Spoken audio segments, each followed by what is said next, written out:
In this video, I show you how to take beautiful pictures of waterfalls. Adorama TV presents Take and Make Great Photography with Gavin Hoey, where you'll learn how to take stunning photos and then polish them in post-production. Here's your host, Gavin Hoey. Hello, I'm Gavin Hoey and you're watching Adorama TV, brought to you by Adorama, the camera store that has everything for us photographers. And as you can probably see and hear, today this video is all about photographing waterfalls. Now, waterfalls, for me they're a little bit like fields of poppies or anything rusty. I've got to photograph them. They are just beautiful forces of nature. But how do you get a really good photograph of a waterfall? Well, that's what we're going to cover in this video. And there's a few things that you need. Unfortunately, Adorama sells everything that you need. So first of all, I'm going to be using my SLR. This is my 5D Mark II. And of course, I'm going to be using my standard 24 to 105mm lens. Now that lens works really well in this case, simply because of the 24mm end of that lens. That's a really wide angle view. And normally with waterfalls, that's what you want. You want a wide angle lens to get a great big sweep, a big vista in your pictures. However, in a minute I'm going to switch to the 105 and we'll do some more close-up detail shots of the waterfall. Now you're going to need a tripod because I'm going to be doing long exposures to make the water blur nice and smooth and give it that super silky look. And I'm using my Vanguard 283 CT tripod to do the job. Okay, that's the technical stuff, but there is one more optional bit of equipment that I would recommend you have handy, and it's this. This is a circular polarizing filter. This is going to stop a couple of stops of light, and that means it's going to double your shutter speed or quadruple your shutter speed, and that can be the difference between getting a good shot and a great shot depending on the brightness of light. Now today my waterfall's actually in shade, so I may not need this. We'll see how we go. Okay, let's get going and take some photographs. Now first of all, when it comes to my settings, I'm going to be working in shutter priority mode. So that's S on most cameras or TV on a Canon. And let's start off with 100 ISO, so a nice low ISO setting, and I'm going to put in a shutter speed, well, let's go for a 15th of a second and see what we get. Okay, so let's frame this up, and I'm going to take my shot. Now I've got this camera set to its 2 seconds self-timer, and that just gives me a couple of seconds to let go of the camera to stabilize, and for my picture just to be a little bit sharper.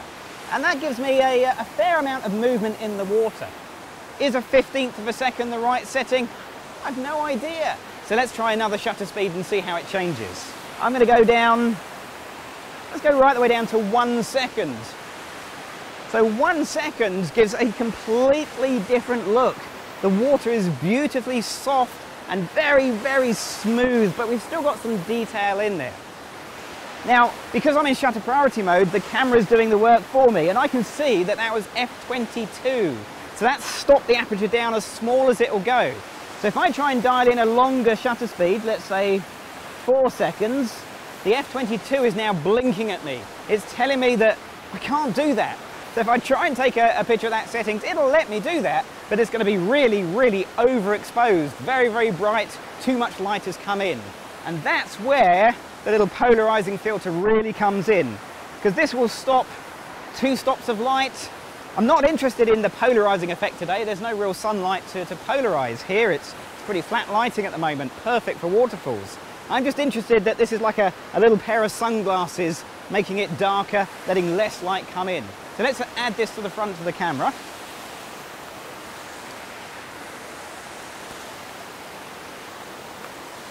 And we'll take the same shot again. So now f22 is available. It's darkened it down. It's going to give me the correct exposure at 4 seconds. Absolutely beautiful. Perfect, perfect shot. Now as your shutter speeds start to drop down to these lower, slower settings, the risk of camera shake goes up. And even with the self-timer or a cable release, there's still a slight chance that when the mirror flips up, you get a little bit of movement. This tripod's really sturdy, so it shouldn't be a problem, but belt and braces, always to be on the safe side. Flick your camera into live view mode. Live view mode means the mirror's already moved out the way. So when you take your picture, even on the self-timer, you still get an even sharper shot. However, on a 4-second exposure, if you've got a breezy day, things like these branches, they're moving in the scene. They're going to come out blurred and soft. So you've got to take that into account, and that's where taking several photographs is a really good idea.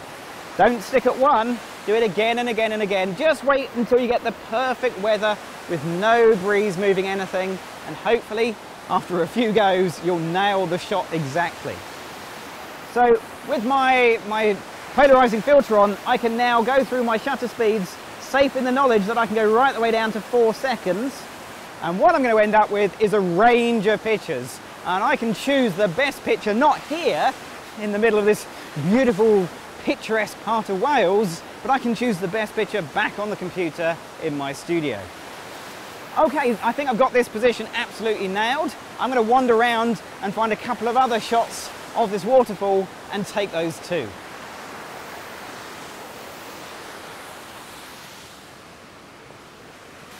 So I've just moved a little bit closer to the waterfall, and now I'm going to zoom in and do a few close-up details as well. Don't forget to do the close-ups because they can be just as beautiful as the wide shots.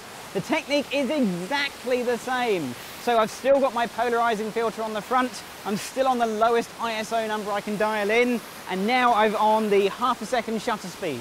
The camera will figure out the aperture, all I have to do is let it run. So it's taken the first picture at ½ second.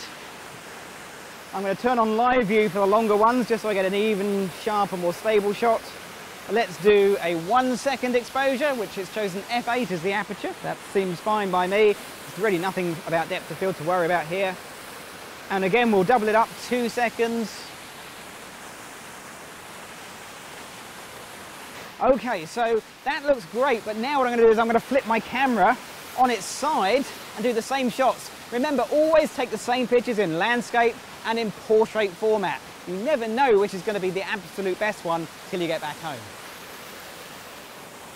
Okay, so we'll frame this up. And I can just see a little bit of water coming down there. And again, do the same thing again, ½ second shutter speed. Good place to start with waterfalls. Then I'm going to jump along, double it up, 1 second.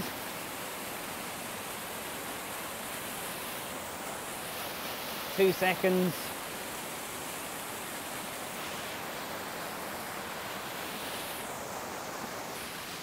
Right, I think that's plenty of photographs here in, well, the waterfalls of Wales. So let's jump back into my studio and have a look at processing one of the RAW files, and we're going to do that right now.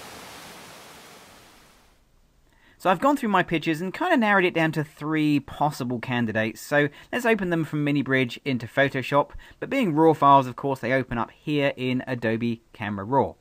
Now, as you can see, these 3 pictures are basically the same. The only thing that's actually different is the shutter speed. So this is a 1/15 of a second, and the water looks okay. But if I flick over to the 1 second image, I think the water looks much nicer. It's personal taste, but I prefer this look.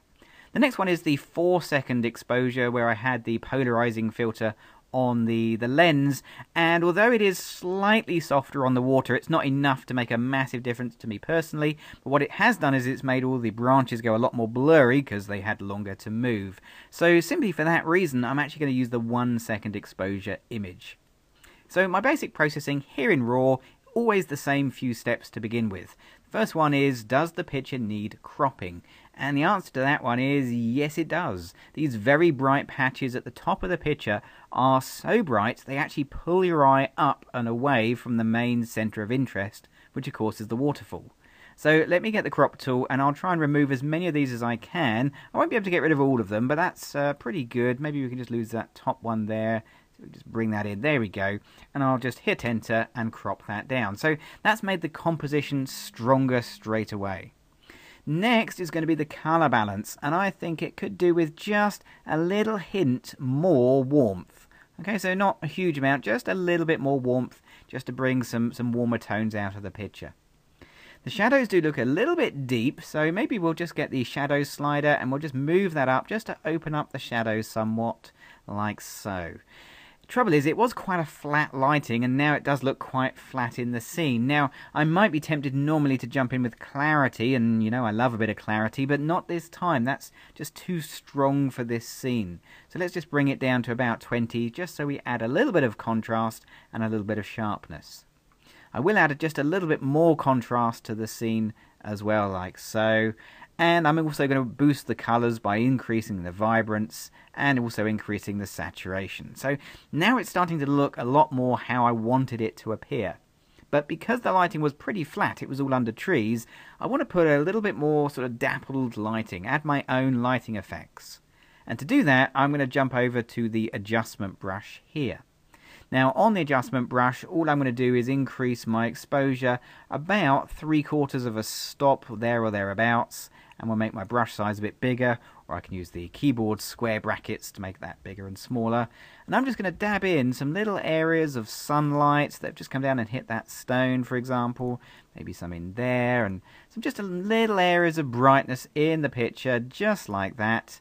And then I'm going to hit the new button at the top of the adjustment brush panel, and I'll decrease the exposure by about, well, 3/4 of a stop. And I'll dab in some darker areas, just some parts of the picture where maybe it was a little bit darker, so we have that kind of dappled lighting coming through. Some bits a bit brighter, some bits a bit darker, like so. And if I just flick that on and off, you'll see that just adds a little bit more lighting effects to the image. Whilst I've got the adjustment brush, we can actually do something with that really bright spot at the top, which for me is still too bright. So let's click on the new brush. We'll make a third brush. This one I'm going to bring all the way down to -4. Really, really dark. And I'm just going to darken up that area up there.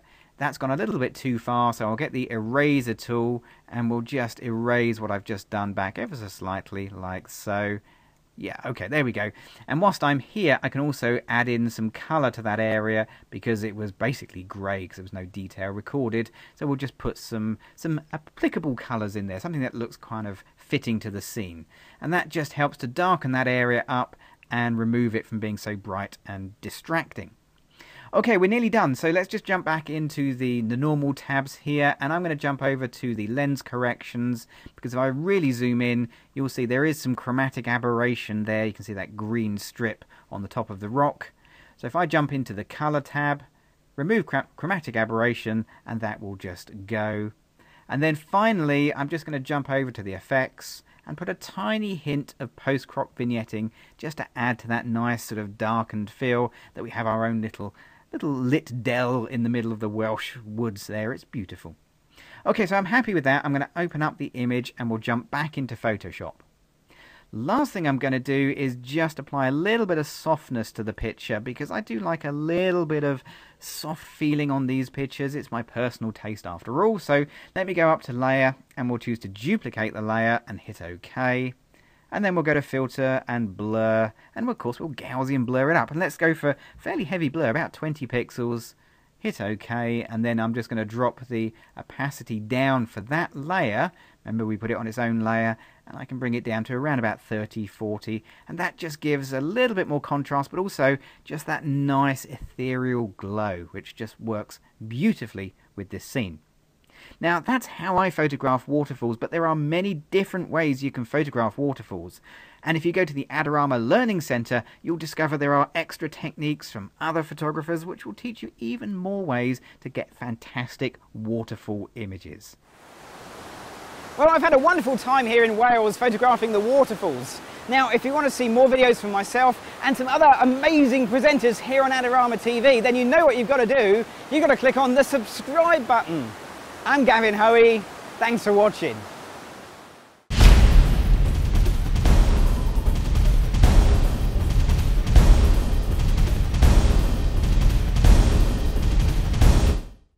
Do you want great-looking prints at low cost? Be sure to visit our easy-to-use online printing service. Adorama Pix has professionals who treat your images with the utmost care that you can count on.